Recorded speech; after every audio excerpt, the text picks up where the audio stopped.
রঙিন মোড়কে মোড়া আকর্ষণীয় প্যাকেজিং, দাম আকাশছোঁয়া। দামি ব্র্যান্ডের নামে বিক্রি হওয়া লিপস্টিক আর প্রসাধনীর ভিড়ে প্রতিদিন প্রতারণার শিকার হচ্ছেন হাজারো ভোক্তা।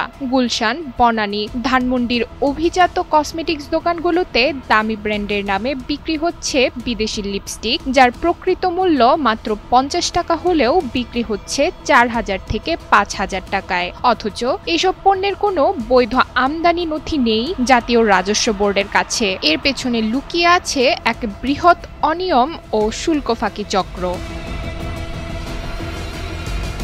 সম্প্রতি গুলশানের একটি দোকান ঘুরে দেখা যায় একটি লিপস্টিকের গায়ে লেখা আছে উৎপাদনের তারিখ 2023 সালের সেপ্টেম্বর এবং মেয়াদ শেষ 2026 সালে, কিন্তু সেই পণ্যের আমদানি বিল অব এন্ট্রির তথ্য বলছে মাত্র 2 কেজি পণ্যের দাম $40। সেই হিসেবে লিপস্টিকের প্রকৃত দাম দাঁড়ায় সর্বোচ্চ 50 টাকা 16 পয়সা, অথচ দোকানে তার দাম 4700 টাকা। প্রতি পিস লিপস্টিক থেকেই অতিরিক্ত নেওয়া হচ্ছে 4650 টাকা।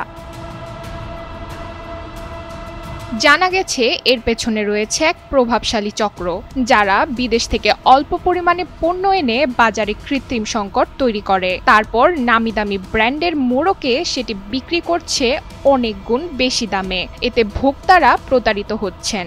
এমনকি এসব পণ্যের বৈধ আমদানির কোনো রেকর্ড নেই জাতীয় রাজস্ব বোর্ডের কাছে।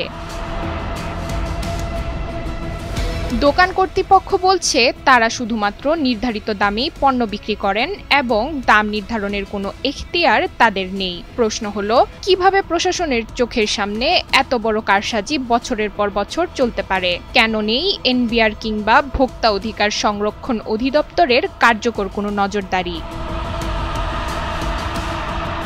এই অন্ধকার বাজার ব্যবস্থার শেষ কোথায় জানতে চায় সাধারণ মানুষ। প্রতিদিনের ব্যবহার্য প্রসাধনী সামগ্রীতে প্রতারণা না থাকুক, এটাই এখন সময়ের দাবি। ডেস্ক রিপোর্ট, সময়ের আলো।